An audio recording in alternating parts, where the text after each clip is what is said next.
Hey, what's up? Happy New Year. Episode 156. Here we go. Let's do it.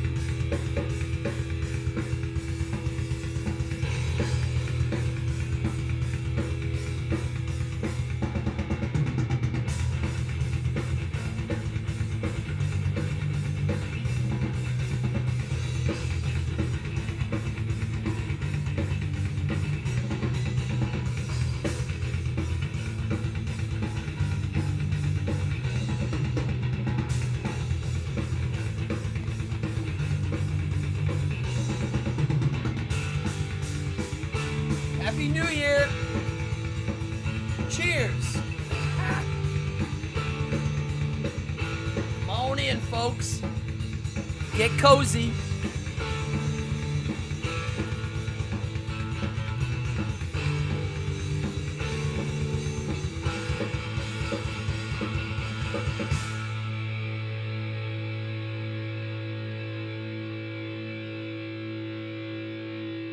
Oh. The battery died. Can you believe it?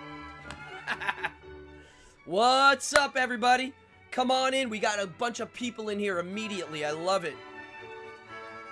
What's up? All right, hold on. I'm gonna turn this down a bit. Good Lord, it's wild in here. Oh, wow. Fallon. Welcome. My mama's in the house. Charlemagne, come on in. Ashworth. Mark the Barbarian. That's a cool name. Do I know you, Mark? Forgive me if I miss up who everybody is, because I can't tell who's who anymore. Sir Dionisio the Pandemonious. What's up? I love that name. Mark the Barbarian is a good game, too. I love it. Come on in. I got a great show tonight. Tonight is one of those... it's loose. The loose ones are the ones that are good. I have a lot to say. First of all, Happy New Year. Yeah, I had a decent New Year. I spent a lot of time with my family, and we had a good time. We really did. Bruja, Florida, what's up? Yeah, so I had a great New Year. I did the polar bear plunge. Oh, this record, I keep playing the same record, and it has a skip in it, which means I need to put on a different record. The polar bear plunge this year was so damn warm, it was shocking. It wasn't cold out. It was like a beach day. Ah, Mark, welcome then. I'm glad you're talking. If you're new to the channel, my name's Cardone. This is Evening Hour. It is a chat show, meaning I'm talking to the people in here. You're talking, I'm talking, and Tony, what's up? Come on in. And we're all friendly, and there's no... It's a great group of people that like to ask questions, and so please say hi. If I know you, give me a shout out and say how I know you. If I don't know you, say hello. It's a chat show. If you're watching the rerun, which a lot of people do, you know, you should look at the chats. There's a lot going on. Here's something I got over the holidays. I bought this for myself. Okay? I was Christmas shopping in a what do they call them? Five and Below? The modern dollar store. And they had these. It's called Squeeze Cheese. And, of course, it was Five and Below. And I gotta say something. I like squishies, okay? If you watch my old episode on squishies, I think you'll like it. It's one of my better episodes. This is a squishy encapsulated in latex. So it's quite glorious. If you're a tactile weirdo like me and like to squeeze squishies, highly recommended. I bought it for myself because I knew no one was going to buy it for me, and I may never ever see this again, so I bought it for myself. There it is. I also got a few DVD. I picked up a few Blu-rays and stuff. But to me, Christmas isn't about presents anymore. It's about food. And so I ate a lot of food. A lot of good food.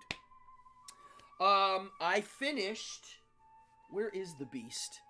My book. Look. I wanted to finish my book by the end of the year. And by God... There it is. It's a first draft. Melissa, Rick, come on in.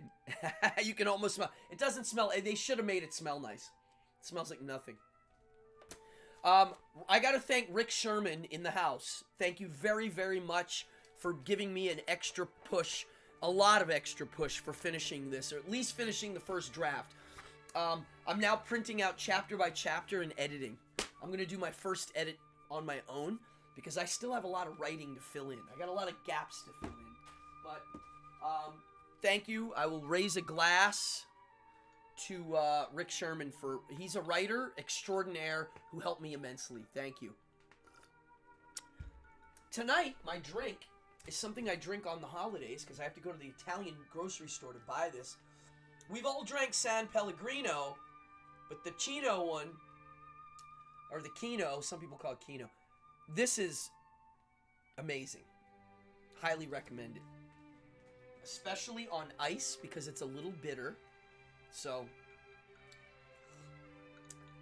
what else before we move? My Rambones project. Oh, I don't have my Rambones shirt. Where is it? I was wearing it earlier. Oh, Rambones, hi.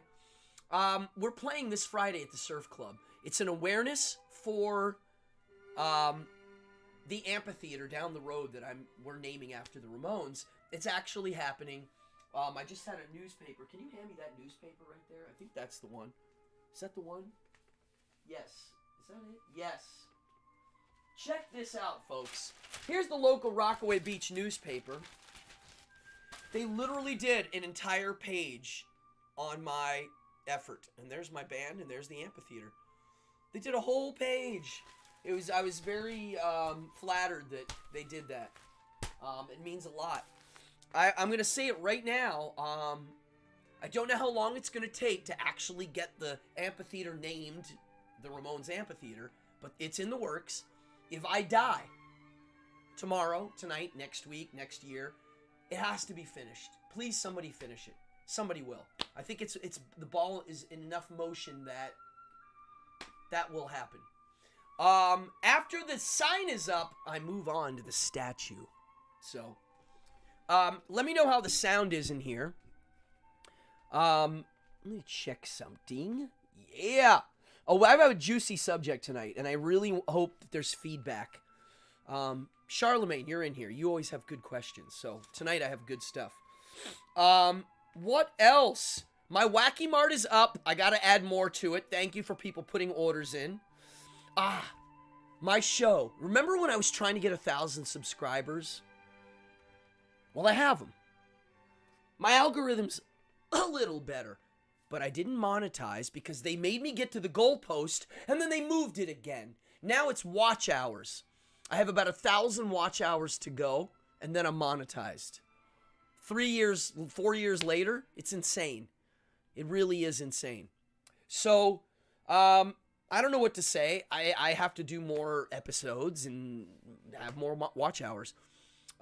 So I always say, if you're watching the show, if you donate money to this show, it literally goes into buying the equipment and all sorts of stuff, because I do perform for a living full time, and I actually need to buy another click hand cam because I'm going to start doing live board gaming.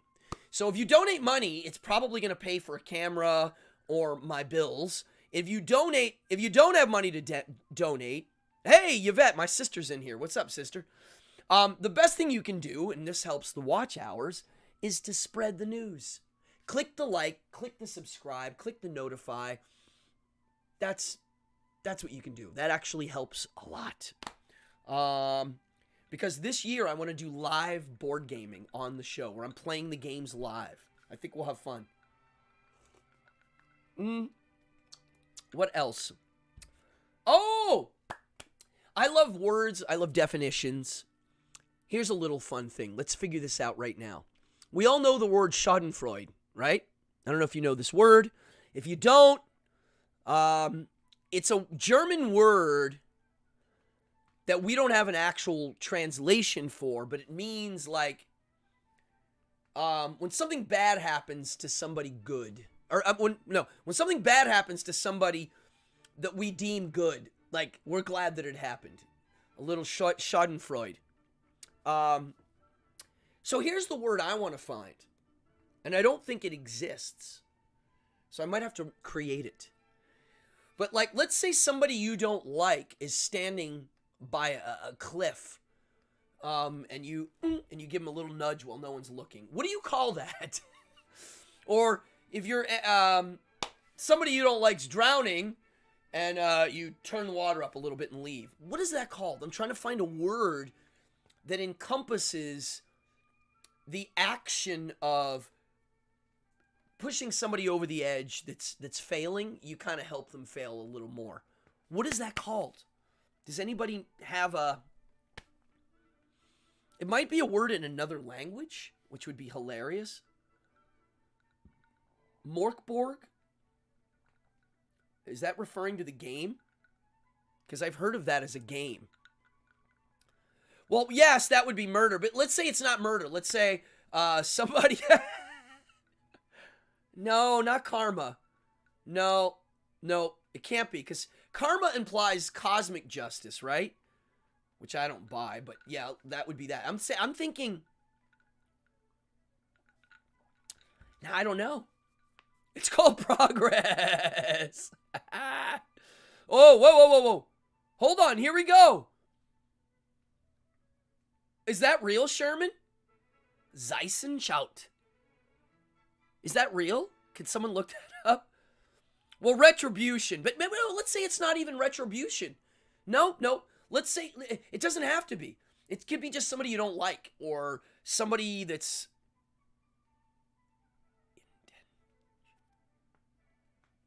Indention.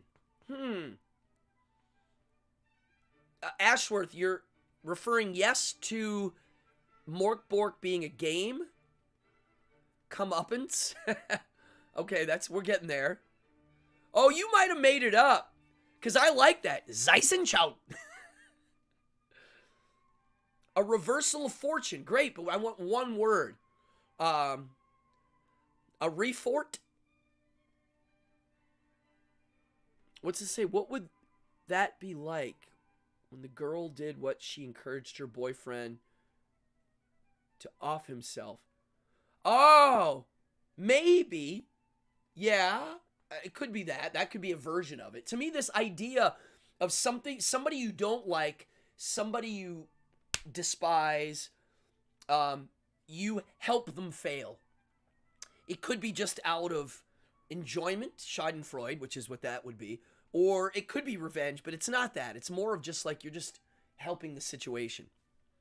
Okay, so Zeissenschaut, yeah, I like... So far, that's my favorite one because it's nonsense. But it has that Zeissenschaut.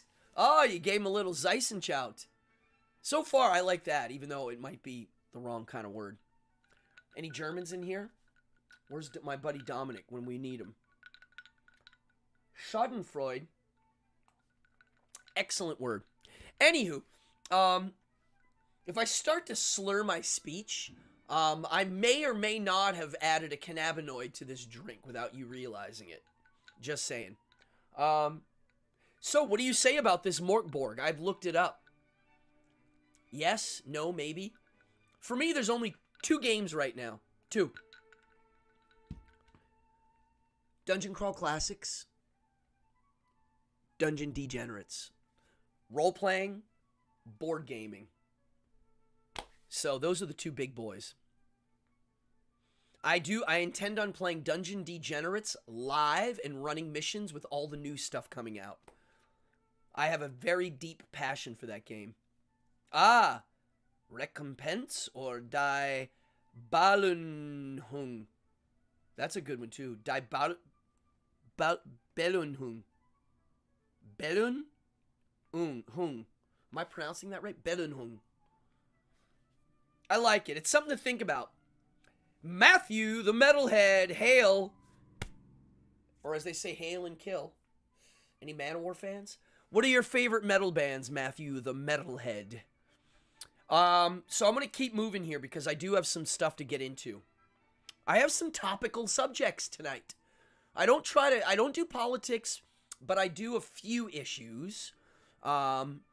tonight I'm trying to make it a non-political one, even though it might seem as such in certain ways.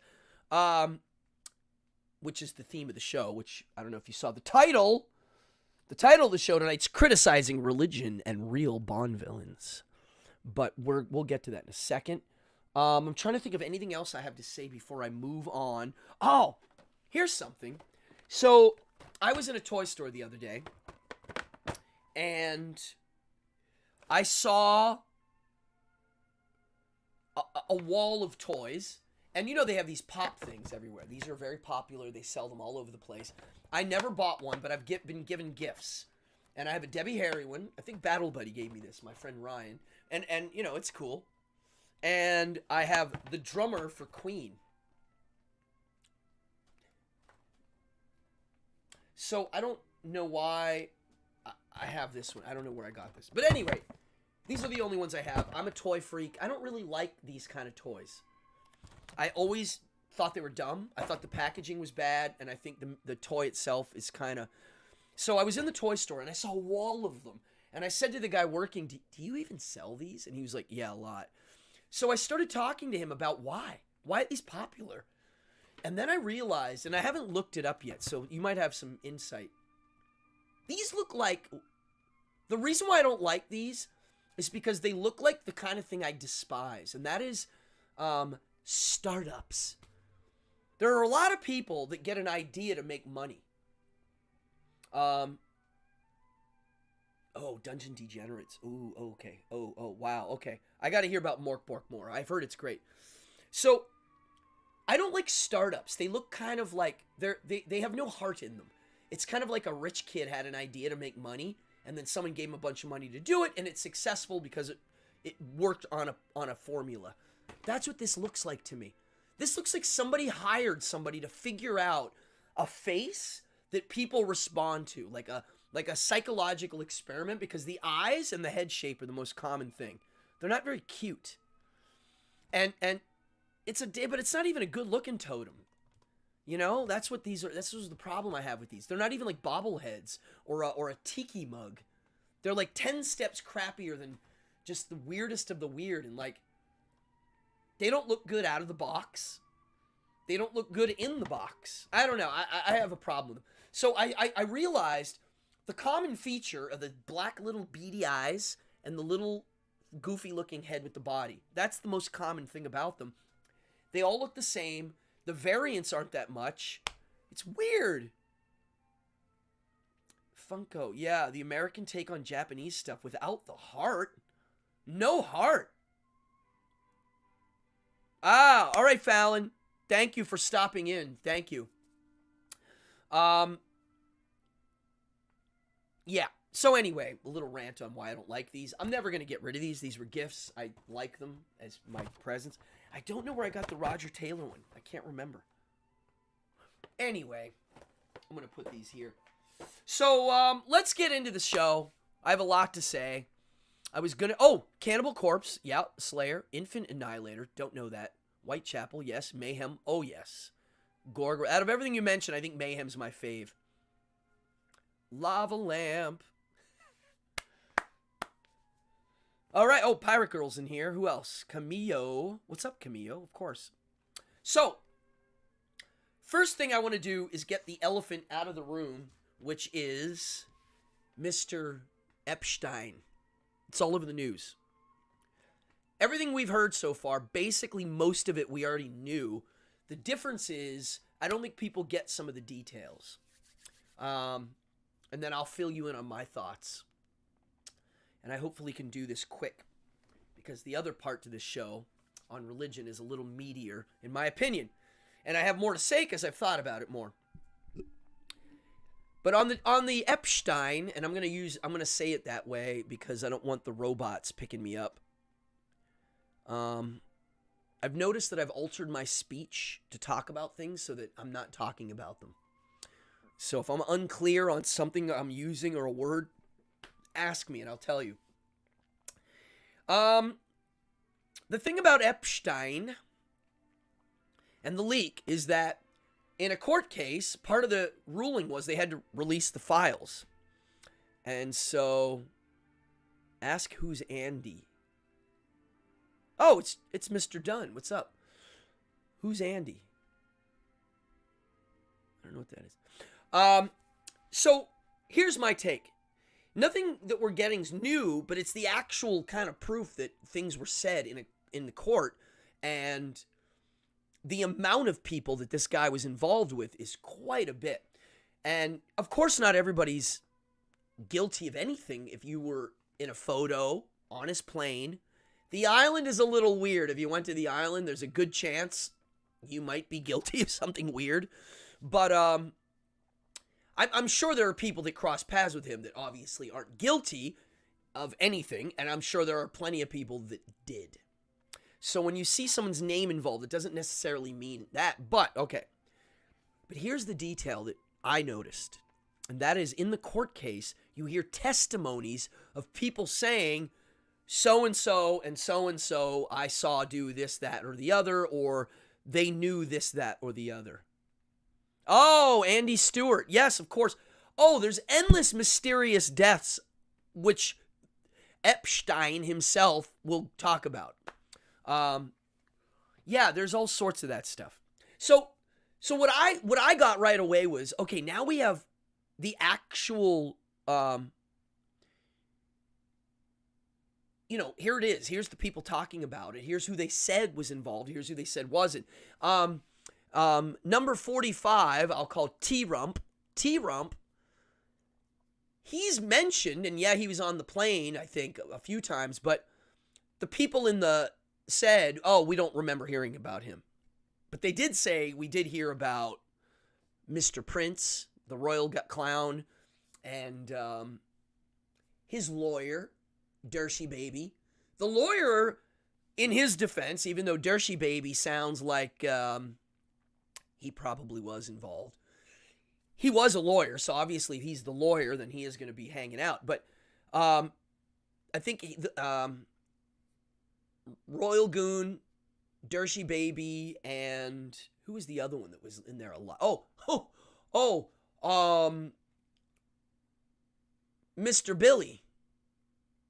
Billy, our ex-leader who appreciated cigars. That guy's in it a lot, supposedly. So whatever it means is whatever it means. Now, here's what I've noticed. If we pull the camera back and go back a few years, let's go back in time a bit. I highly recommend looking up Eric Weinstein. Lots of Steens. So there's Eric Weinstein and Brett Weinstein. Look up Eric Weinstein. Oh, yeah, Stephen Hawking. Weird. Stephen Hawking. So Eric Weinstein met Epstein many years ago, and his meeting with him was so profound, he immediately ran home and made a vocal recording. And you can hear the vocal recording because it was fresh in his mind, and he had such a weird feeling about it that he felt compelled to make a tape. And I've listened to him talk about it quite a bit because it's fascinating to hear a first-hand account at a first encounter with Epstein. This is why it's important. It's a first encounter, first-hand account of, a physicist kind of guy who met with him. And basically, in a nutshell, here's what he had to say. The person I just met wasn't real. And he uses the word construct. And he always talks about, if this guy's some financial guru, how come when you do any research on him, his background vanishes quite quickly? There's not a lot of evidence of where his money came from, or supposedly he only had a few clients, and yet he was able to amass this wealth. Whatever it is, something ain't adding up. Here's this guy. Now, it also seems like the kind of guy where I might have crossed paths with him doing a magic show. Let's say, but he wouldn't bother with me because I have no power. You have to have power. Let's say I was the David Blaine type, because this happened with, what's the magician's name? Copperfield? I think it starts with the letter D, and his last name's Copperfield. I think that's his name. D. Copperfield, the famous magic worker. He crossed paths with him. It was in the court case. Ah, I see. Yeah. So you've looked at it, James. I looked at the files. It's a lot. It's so much that you kind of need to hire people to go through it. Yeah, that might be his name. So here's what I'm thinking. Imagine I'm a powerful, a rich and famous magician type, and I do magic for him, and he's personable. He goes, "Oh, hey, man, just so you know, there's a plane always fueled that you can use. Always. Please use it. Your friend uses it, he uses it." So, and then one of my friends goes, yeah, I used his plane. He's totally cool. I might have flown on it once. There's people that flew on it that were just like, all right, a free plane. I think once you get to that Richie Rich Pants level, they do trade services. Oh, you have a yacht? Can I borrow it for the weekend? I think that goes on. Want to use my island? Great. You can use my plane. Yeah, it's hundreds of pages. Like, you need a little magnifying glass to go through it.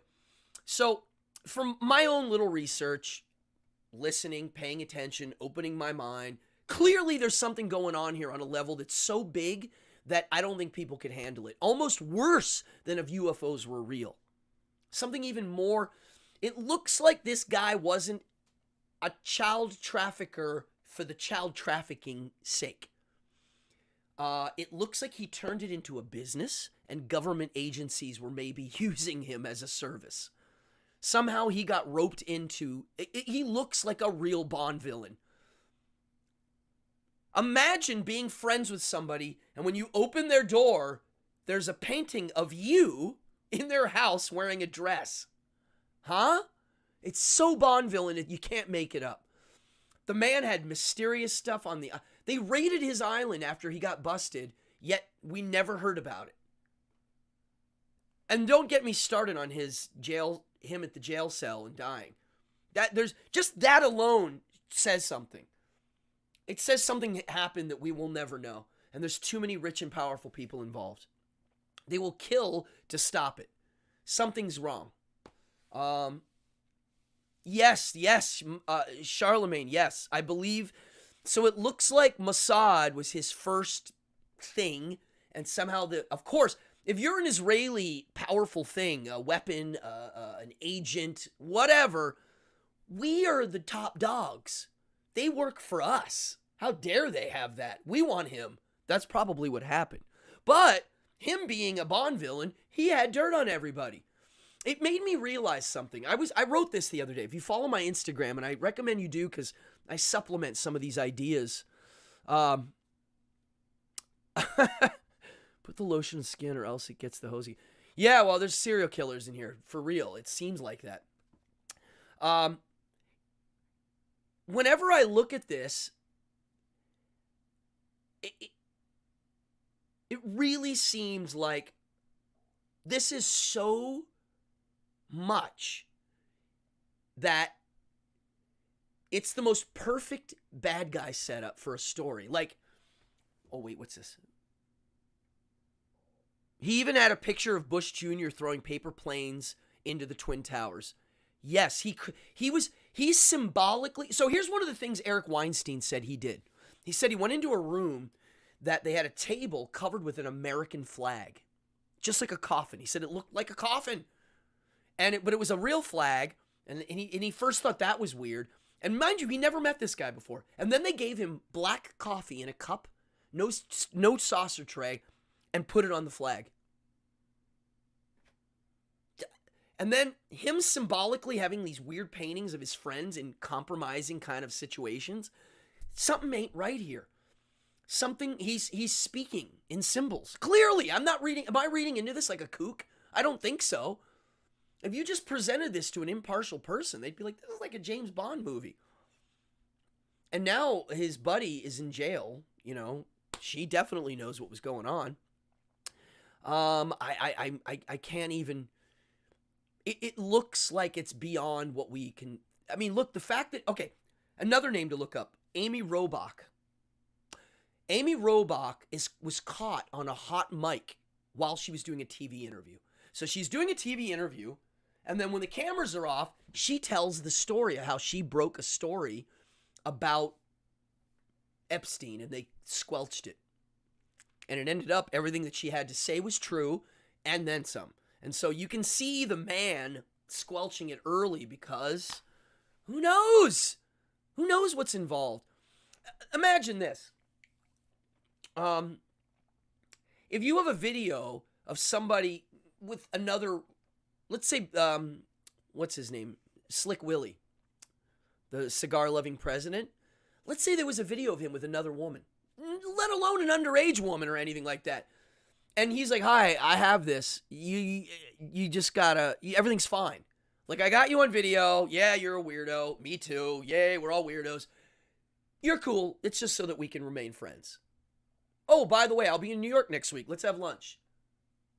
That's what it looks like. Like, for instance, why did the computer guru, why did his wife divorce him? Well, it looks like it was because of this, that he was hanging out with him after he was convicted. So there's a really big one. If I had a friend that was convicted of that, it's funny, I know somebody that was convicted. I know a couple people convicted of the pedo stuff. And I thought, wow, I'm not even going to visit. Even if they were a close friend, I wouldn't visit them in jail. If they murdered somebody, I might visit them. Isn't that weird? But that, I don't want to even go near them for some reason. It's so taboo and terrible. And so, if I had a friend, a high, powerful friend that was, if I was having lunch with him after, it just doesn't make sense. It does make sense if he has dirt on you. Hi, I'm in town for the week. Ugh, guess I gotta hang out. It's just weird. What else? What am I missing here? I mean, it really is. And I don't know, Mr. Dunn, if it's going to get real. They might squelch this. There have been other stories that the media has pretty much, they ramp up the conspiracy theory part. People don't realize the word conspiracy theorist was invented by people trying to make fun of the people with the truth. So, Marina and the Podesta emails. I remember when that was going on. Fill me in on a little bit more detail. I remember it was on the news way too much. It was like the Russiagate stuff. It was on the news all the time, the Podesta emails. Tell me about this more. Fill me in on details. I might not know about it, but if you give me a little bit of detail, I might. Anywho, I just wanted to get it out. It's something that's all over the news. If you turn on Twitter, if you put on anything, it's just like, Epstein, blah, blah, blah, blah. You know, file drop, more news. And I wanted to mention it. I'm fascinated by it because it is quite possibly one of the biggest stories of our lives. I mean, this is our world leaders, movie stars. It's such a crazy thing to think of that there's a government agency. Well, okay, here's something. And I wanted to mention this before I get into the next part because I've already gone over. Everything expands. If it doesn't expand, I've been saying this over and over again. This is what will to power means. If something's not expanding, it's contracting. It's not, or something's going to expand over it. Everything has to expand, whether it be an idea or an actual thing. And so, because you got entropy and you have other people expanding, and it's just the way it goes.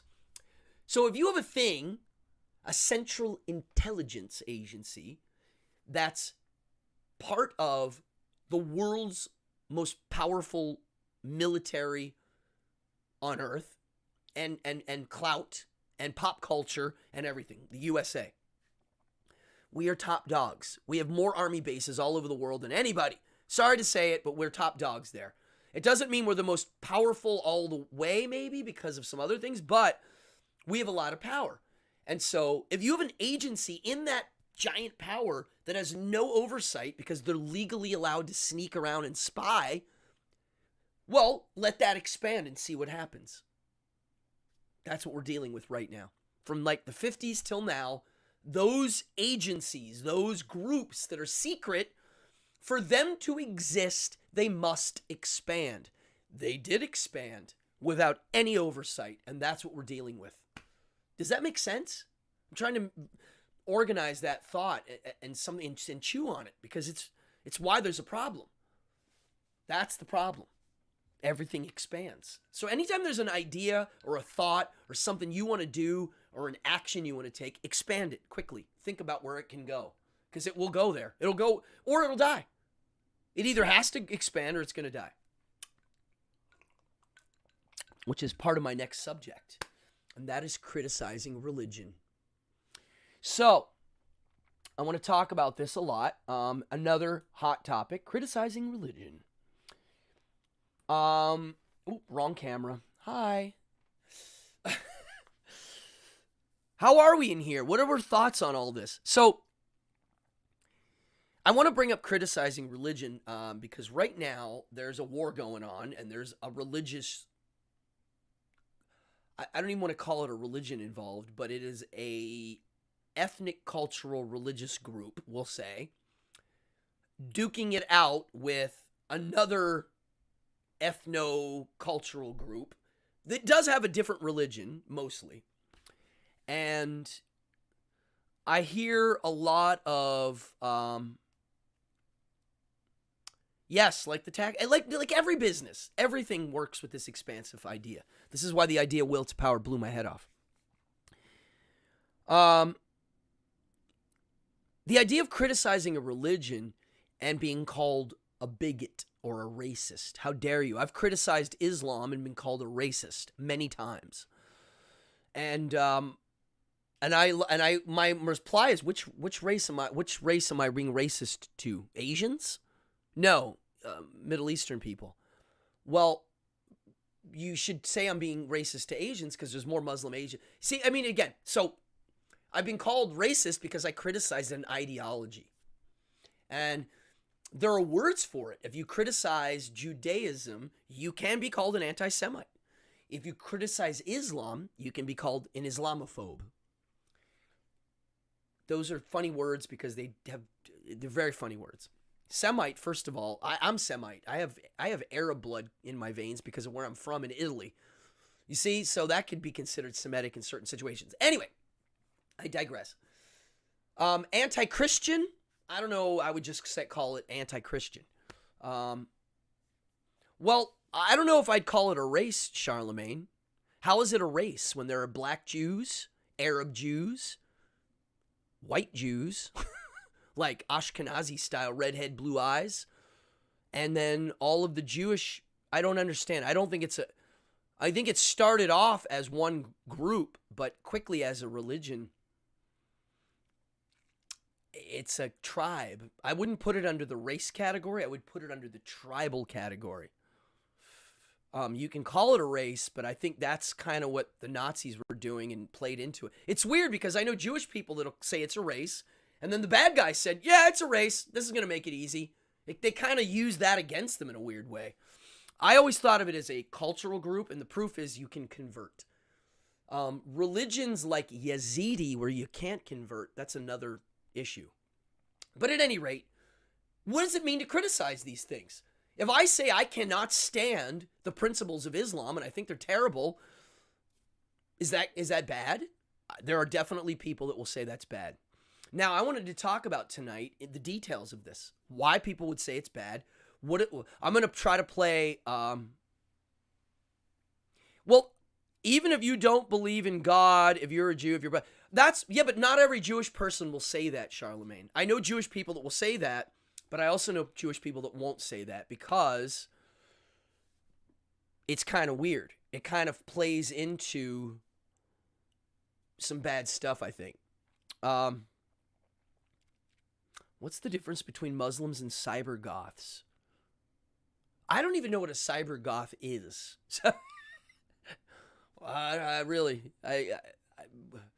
Okay, I can kind of guess what that is, but what's the difference? Imagine if Islam becomes the dominating religion of the world and they're the ones that get to design AI. I'll say it again. Imagine Islam, the fastest growing religion, the easiest to learn religion. I will say it's the auto-tuned version of religions and philosophy. It's the simplest one. Here we go. I was adopted. My parents raised me Jewish. I am not Jewish. There you go. I like it. Yeah, I mean, dude, if I was raised, if my parents were both self-identifying Jews, right?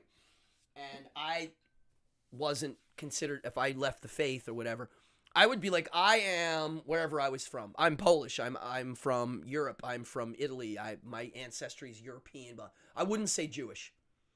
I might say, hey, I culturally am Jewish for certain things. I'm culturally Catholic. I do some Christmassy things that, not everybody does, but, offend who? Bruja? Who's offending? Oh. I see. I don't think you offended anybody. No, that's why I wanted to do this show. This is the nitty gritty here. This is the stuff you don't see on TV. Like, why can't I say, see, Sherman's, yeah, Sherman's not religiously a Jew. Me and Rick Sherman talk about this a lot, by the way, because his family is culturally Jewish, right? You're Jewish. They do latkes and holidays. I can get behind that. I like the food too. So I wanted to talk about where's the line drawn. Now I'm going to play devil's advocate and go to the side of, well, so me personally, I was a critic of not only religion as a little kid when I first started exploring. I didn't have anybody to talk to about, but I was a critic. And then I became a critic to theism.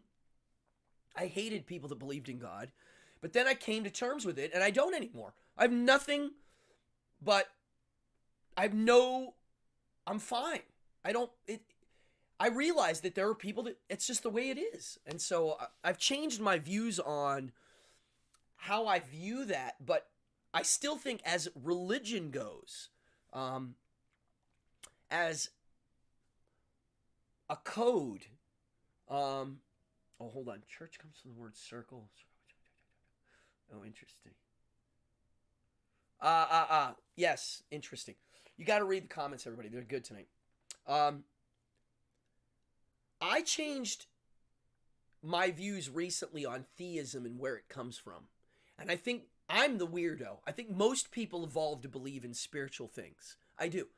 I'd say it's 85 to 95%. And I always say to people, I put the word good in there. Most people believe in good.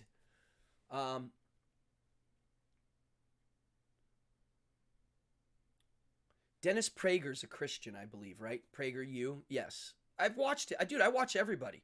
I watch atheists, Christians, Muslims, and Jews. I watch Hindus and the Buddhists too. That rhymed.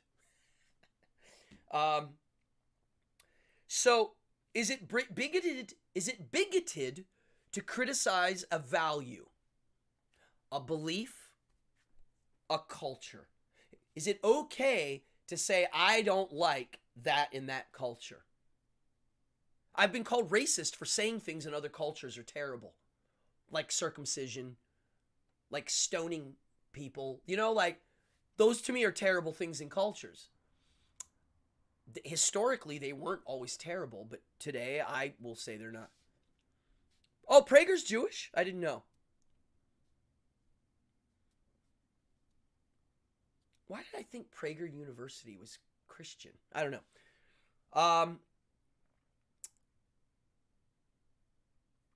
Oh, I see. Okay. So, is it okay, Camilo, you don't think no, what's the no in reference to? Is it okay to criticize another culture? Is that bigoted to do? Now, the argument is, well, if someone's born into a religious group and from birth they're told certain things are good, stay separate from the females, you got to hate these people, like these, they got to follow the rules. Sorry for the opinion. I don't know what's going. If something can't handle the boiling point, it's not meant to expand.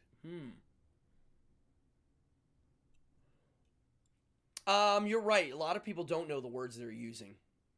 That's why I don't like the word God, because it has too many meanings. It's very complicated. I think it's okay to criticize culture. You just have to explain it clearly. Here's how I always viewed the idea of America dealing with other cultures. It's like, hey, we're a group of people made up of lots of groups of people, which means we're going to have different values. Okay? So we have to have some that we share, or else what's the point of all this? Right? What's the freaking point? If we're going to have a group of people that live together in a country and call it a country, and we do it for safety, we're going to be like, all right, look, we're going to create a border. We're going to make safety so we just can't, some Yahoo can't come in here and blow us up. And we're going to have some sort of common interests. We do. We can be different, but we still have to have some common interests. Who shows up to that and ruins it? Well, if you have a guy come and you go, hey, what's up? What's your value? And their value is, well, we only have one, and it's this, and it has nothing to do with yours. Can we come in? Huh? Well, you got to follow my rules, too. Well, no, we don't do that. We put ours first, and then they can't come in the party. It doesn't work. It doesn't work. And so this is where I think we can start getting into the nitty gritty of the whys,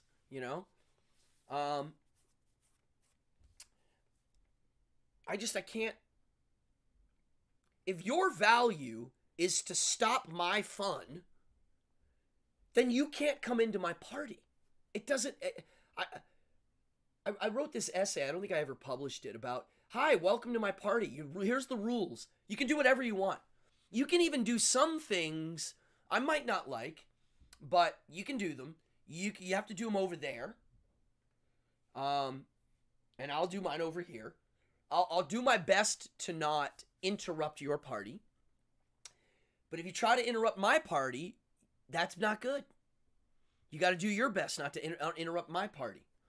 And my existence can't hurt you. Just like your existence can't hurt me. That's all. Go. Sorry. Just knocked the microphone. Yeah, let's have fun. That's my party. As soon as your party's like, we can't have your party anymore, then that's not good. I was here with my party and I brought you in. If it was me showing up to yours, it's different. I have to come up with a word for this. The party principle. So this is where we can debate the details of a cultural thing coming in. If your value is circumcising little girls and boys, and you want to put gay people to death, you're not allowed in. If you think bikini girls should be beat up and stoned, you're not allowed in. If you're going to criticize that, it's not. Now, here, the cliques in any religion, what I don't like, everyone trying to impress everyone and try to one-up each other. That's called expansion. They're trying to expand. They have to. Everything has to expand. So when you bring in a group of people you don't like, get ready, because they might expand. That's why you might not want to bring them in.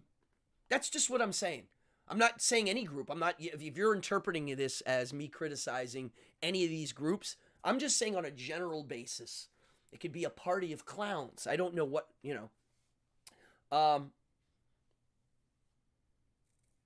it has changed over time.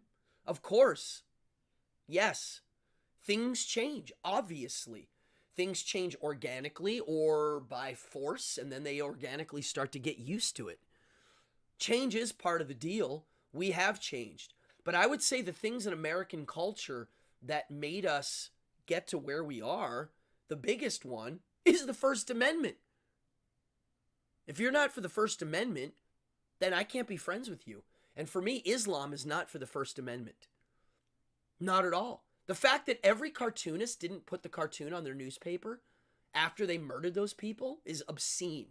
Anybody that believes in free speech should have put I don't care who it offends. If it offends the Muslim people, I'm very sorry.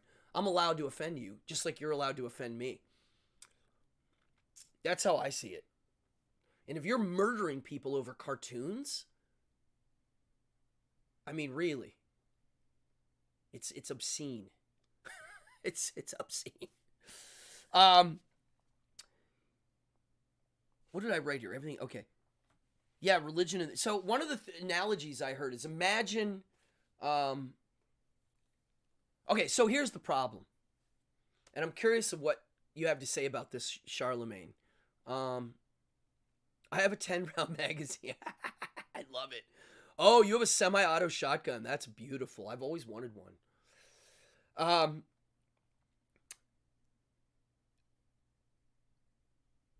If I dress like that, I don't know what that's referring to. Oh, yes. All right, so here's what I want to say. The problem with religion as a philosophy, because that it is two things. There's a metaphysical element with some sort of living philosophy. Here's something for fun. Somebody explain to me what Judaism is in a nutshell. In one sentence, what does it mean to be Jewish? What is the religion? What is the philosophy? Go. Here, I'll do Christian.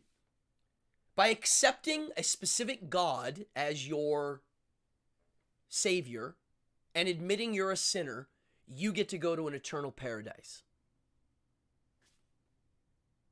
You have to accept God as your savior, believe he's the God of gods, admit you're a sinner, basically. You get to go to heaven.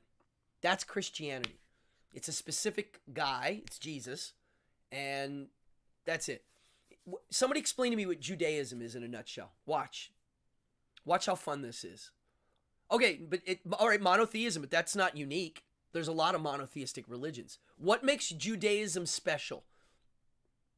And then we'll do Islam next. Do it. It's got to be 1 or 2 sentences. This is the funniest because nobody's going to be able to do it. Watch. Even the Jewish people. Come on, Sherman. Define Judaism. Okay, the chosen thing's part of the definition, actually, because that's what makes it unique.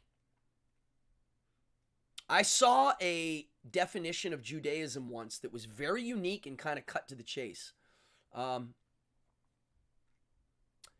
It was the definition I saw that was like, okay, it was like, because a group of people chose the right God, they received special privileges. That's it.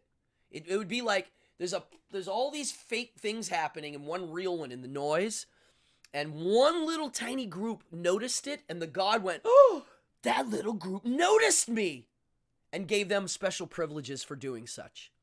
That's all it is. Yeah, there's no Holy Trinity in Judaism. None. So, to me, that's what makes Judaism unique. That's the philosophy in which makes it special. Other than that, what else is there? Now, Islam, what makes that all that one is admit that the final prophet to the Abraham story has arrived, Muhammad, and then follow the 5 pillars. You go to heaven. That's it. It's the simplest one. It's the fastest growing one. It's the easiest to understand. It is the most basic version of that concept of a religion.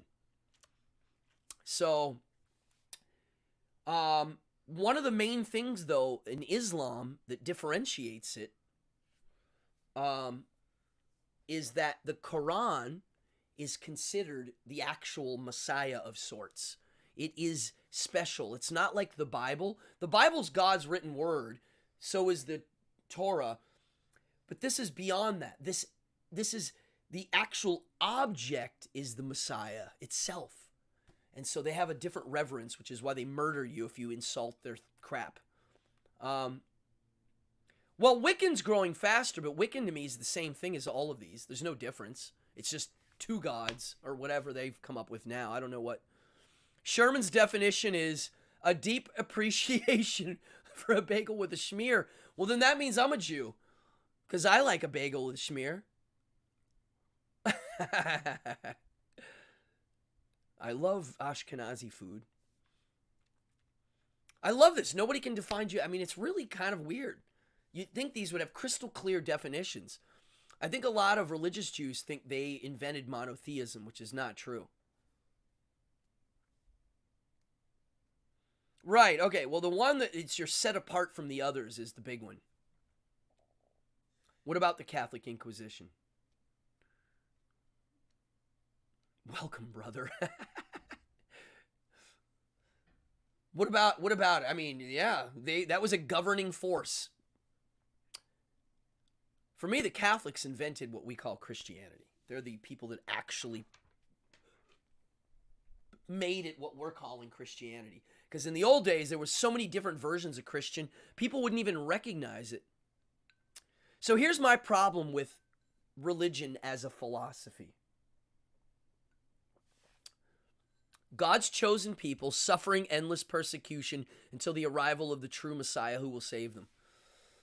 Yeah, I'm sure they would accept that, some Jewish people. Christianity, Islam, 24, yeah. Hinduism, Buddhism, yeah. Folk religion. I like this.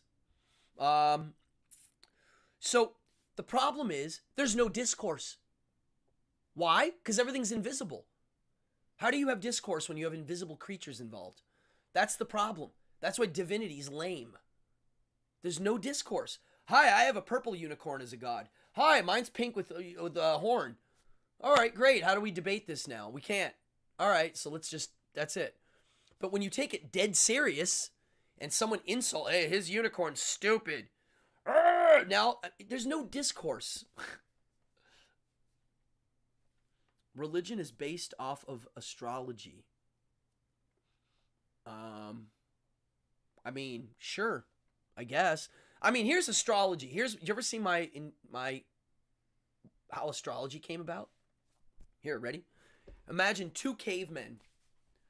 Hey, caveman Jim. Yeah? See that? Those stars? Yeah?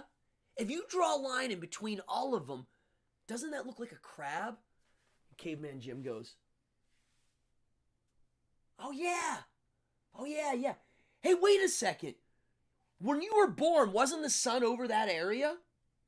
Yeah. Well, that's why you're crabby all the time.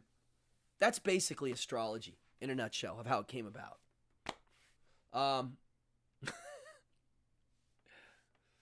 The Bible is a story of blood magic, if you ask me. That's what the Bible is. It's the story of a jealous God who created blood magic. Myopotic astrology is quite different than tablet. Okay. Well, yeah, I understand. The gods are the planets. Oh, I see what you're saying. I see. Yeah. I mean, looking up at the sky and not knowing what these things were, I'm sure they gave them divine principle or divine causality of some sort. Yeah. I don't know. I don't know what to say. I think it's our duty to point out to people not only that the fallacies in the religions, but why we should be allowed to do this. You criticize everyone. Well, that's good. That means you're fair. I mean, that's what I try to do. I mean, I try to look at everything fairly. And honestly, I remember hearing, if something's a man of faith, it means they're good. People always put that as a good. Like, oh, he's a man of faith. It's like, so what does that mean? He's a man that follows blindly something he was taught as a child, whether it was good or not, and took along with it extra baggage? I don't know what that means. What does that mean? Blood magic is the best description I have ever heard for Christianity. Well, it is. The whole Old Testament is filled with people sacrificing animals to appease God.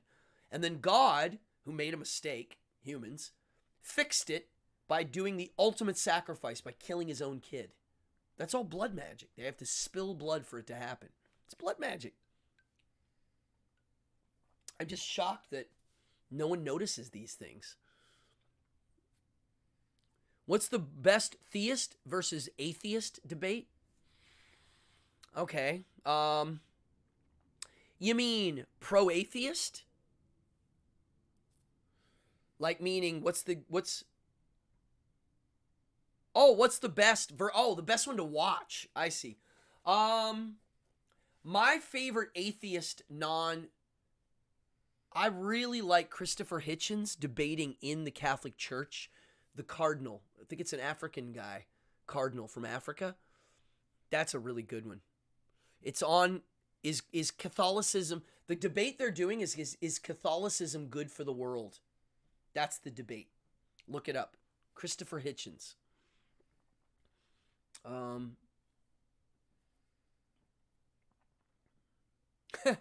I like food. Me three. Man of faith is the big OG virtue signal. Yeah. Oh, in terms of substance, um,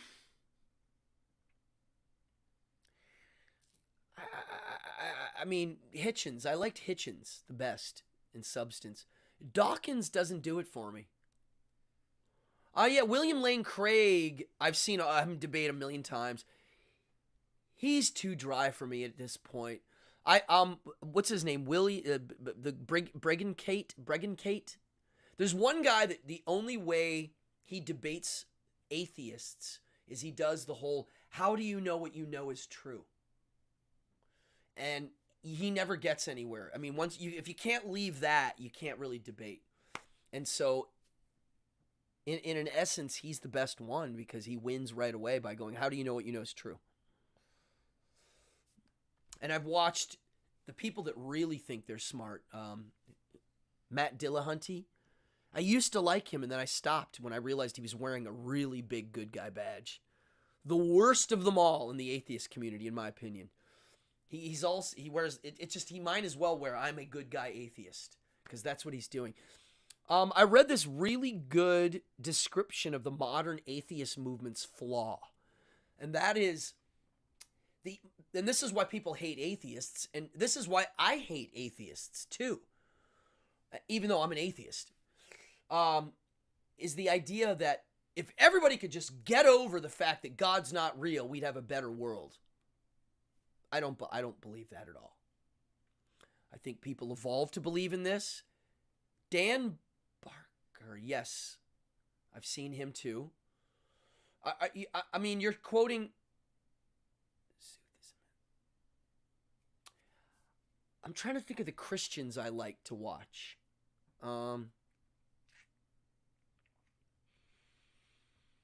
How about, well, the most famous debate of all is Bill Nye, the not so science guy, versus, God, what's his name? The guy that does the Ark.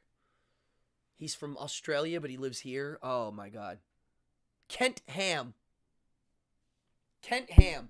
Look at that debate. That's a fun one.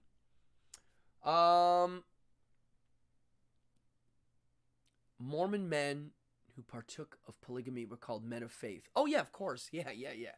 I mean, I always thought, first of all, I have a problem with the word faith. I think I did a whole episode on it. I don't even know what that means. Can somebody define faith? Believing in something in which you know might not be true? What is it? I've seen Christians go, well, when you leave your house, you have faith that the sidewalk's not going to collapse. And you have faith that your wife will be home. And I'm like, no, you're using the wrong word. That's probability.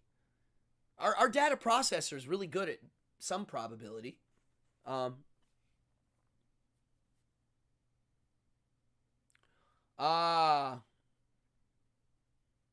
Here we go. Camillo with a cool one.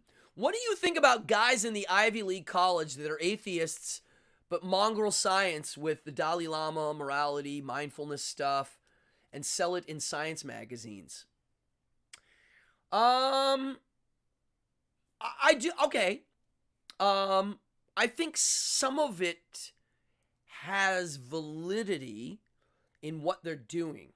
And there is science to being mindful causing chemicals in your bodies to change. I do it every day.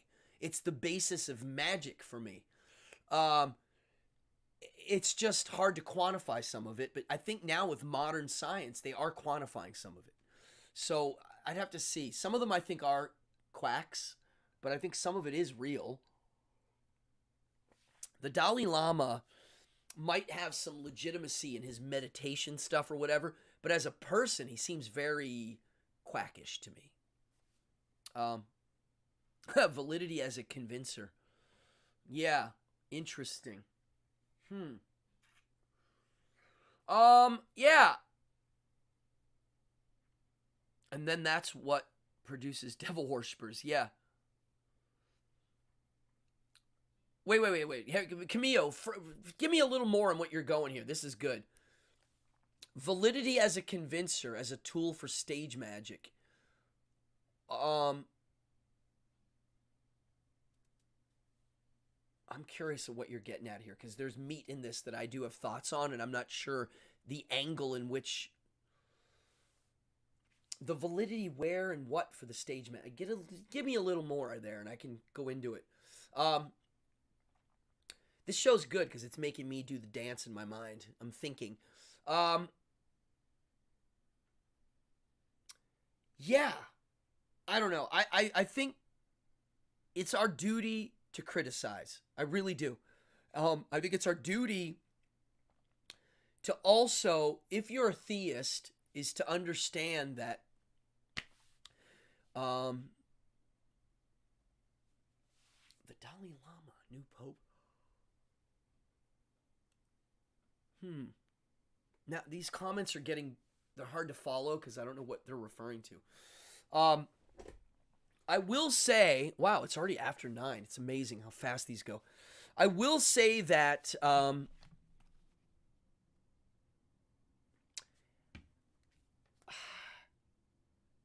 I've changed my way of criticizing. If I want to say something to a person, like if I have a Muslim friend, he would have to hear my whole story.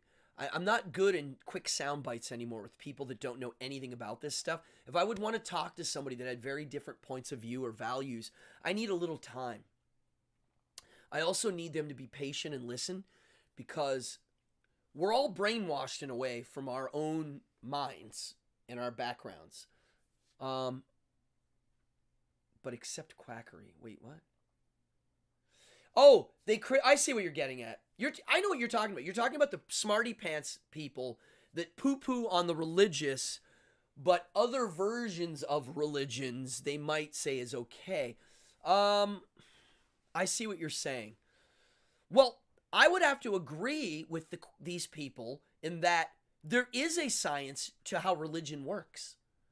And this is where I step in with what I have to say. Because I do think prayer works for certain things. It doesn't have anything to do with God or being real. I think that religion, ritual, symbolism, archetypes being hardwired are part of our reality. They're not spiritual. You can call them spiritual if you want, but there's no evidence of it being such, and I can explain why it's not spiritual. I can give you an answer why. Just like the religious people could explain evolution from their point of view, a scientist can go, oh yeah? Well, I can explain it from my point of view too. And so I think the good parts of religion, the magic parts of religion, the parts that make it last this long, I would say I can actually defend them now, but I'm not using God. That's what I would say. So maybe that's what they're doing. And I think the part that you're noticing is the poo-pooing on the Christians. They're not being consistent in their methodology is what you're noticing, and that's why you have a problem with them. And I do too. I would say I would have a problem with them too. I'd be like, look, it's an interesting question, Camillo, that you're bringing in. I like it actually a lot.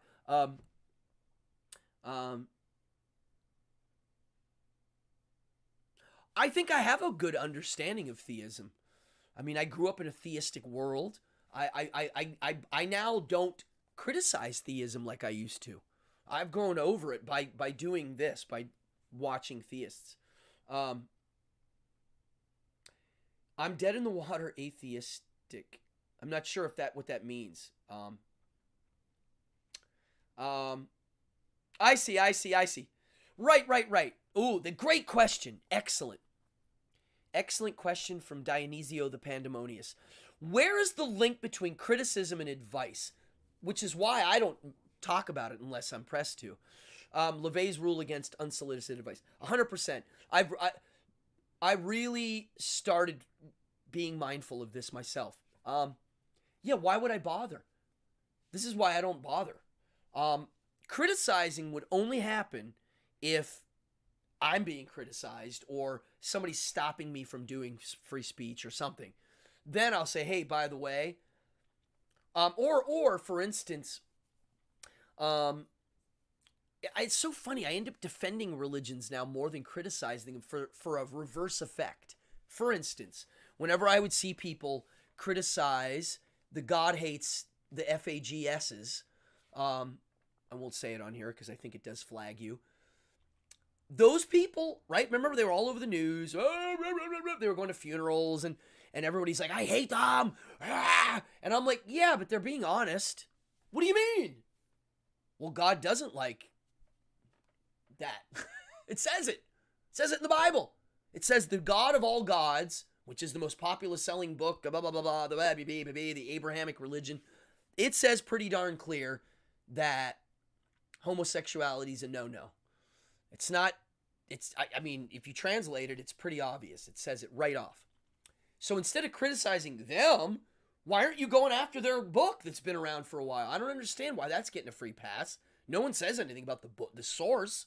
Where's it coming from? And I would defend them as being honest. I'd be like, well, at least they're being honest and you know where they stand. Thank God for free speech. That's one thing I'll thank their God for. Free speech. They're allowed to say these terrible things. Now we know where they are, what they believe, and actually what they're saying matches the book they're following. So what's the problem here? Am I crazy for phrasing it that way for most people? I think if you're going to yell and scream at them yelling and screaming, you should take into consideration a few more pieces to the puzzle. I don't know. That's just me. It's funny that you bring this up. The Thomas Aquinas guy, I have yet to sit down and read his works. I've seen him mentioned. I read philosophy books all the time, and he pops up. So I have a very passive knowledge of them. I haven't taken them on. When I take on one of these philosophers, it means I sit down and I read one of their works, and then, comment and discuss. And I haven't much. I know they were the theistic versions of philosophers, which a lot of philosophers were theistic, obviously, especially the Stoics. I don't have much to say. I'd have to look into their versions of theism. I think Aquinas is Catholic, right?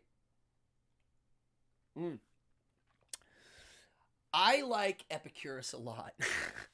The more I read about him, the more fascinated I am. I'm going to revisit him again. I'm still in a Nietzsche hole.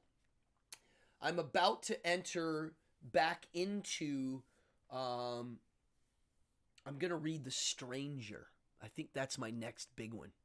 It's not a big one. It's easy. And then back to some Epicurus. Wow. I talked a lot today. Philosophy and science are just morally and ethically. Well, they are. I mean, philosophy came first, and then science kind of came from the philosophy.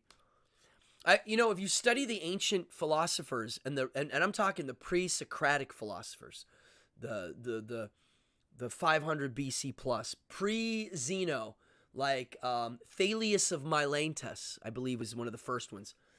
The things they discussed, their first subject was, what's everything made out of? What is this? What are we? What are the building blocks to paper and skin and water and air and whatever, wind? I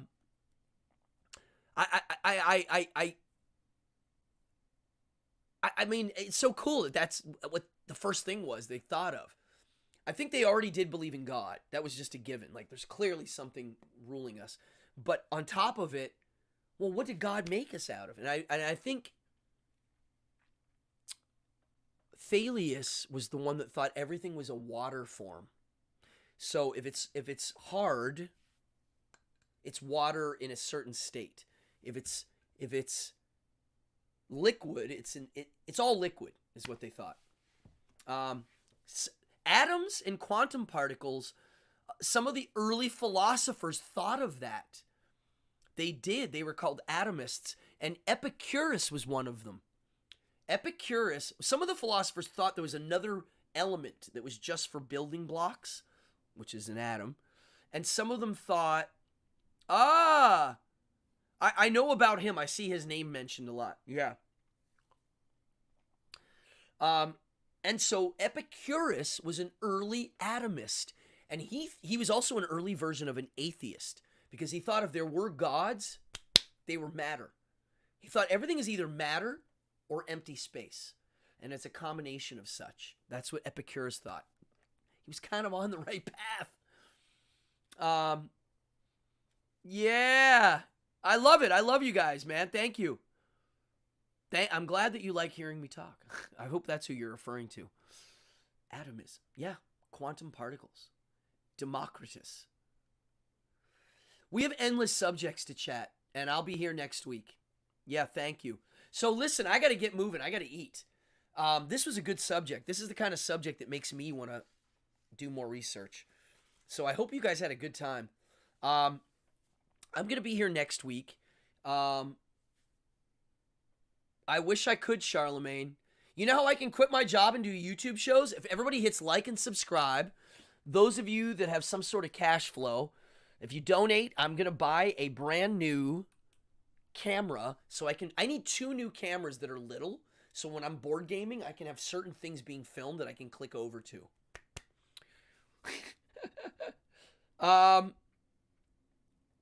Leucippus, pre-Socratic Greek philosopher, traditionally credited as the first philosopher to develop a theory of atomism.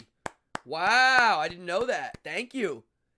Leucippus. I like that name.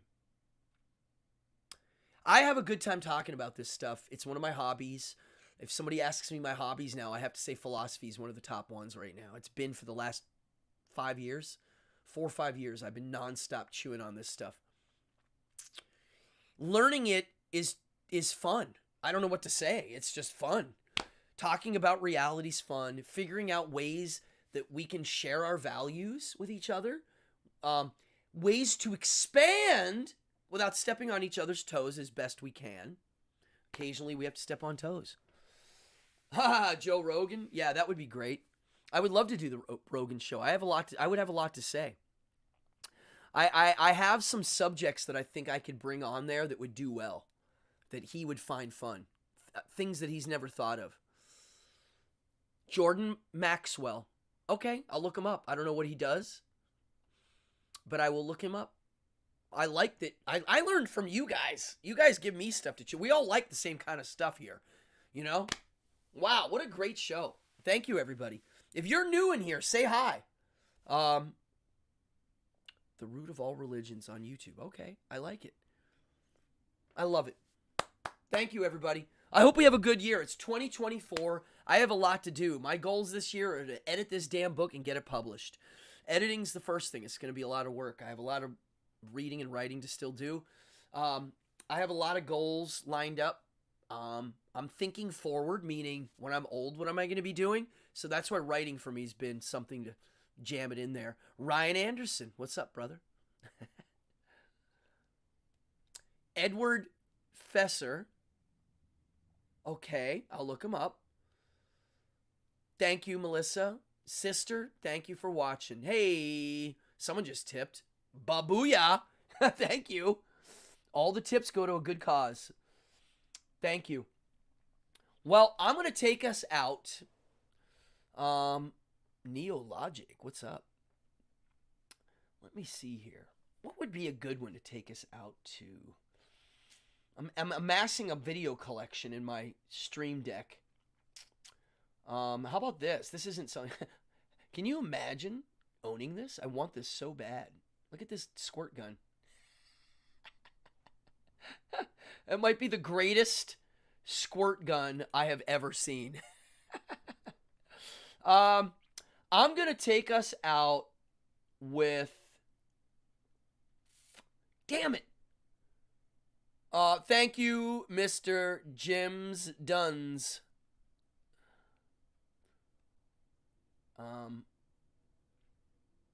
No, I don't want to hear my own band. I do. You know what I'm going to put on? No. God damn it. Should I do the Anti-Nowhere League video? Yeah. Let's do this. I'm going to take us out with a rock video. I love loud music. This is loud punk rock. I'm Cardone. This is Evening Hour Live, episode 156. Happy New Year, and I will see you next week. Monday's been the day for this show, and if you're watching now live or not live, thank you.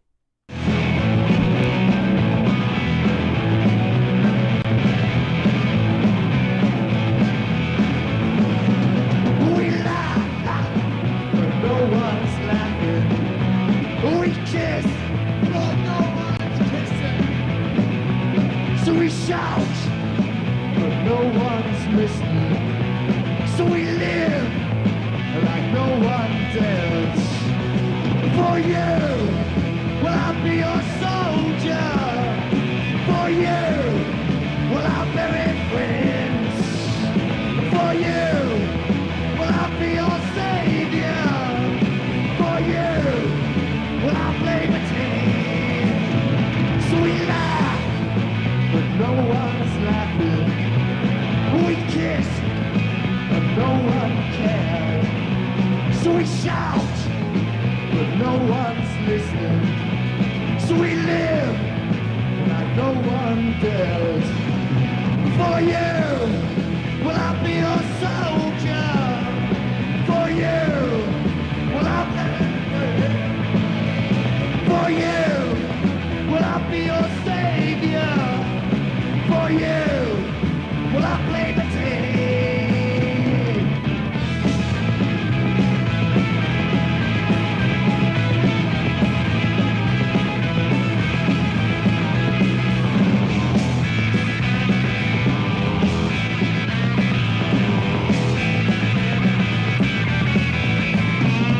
For you, well, I'll be your soldier. For you, well, I'll bury friends.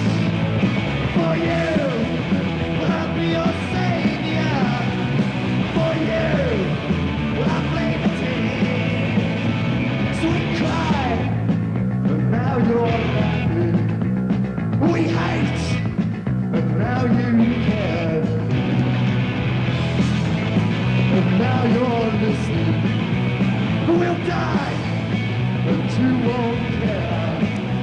For you, well, I'll be your soldier. For you, well, I'll bury friends. For you, well, I'll be your savior.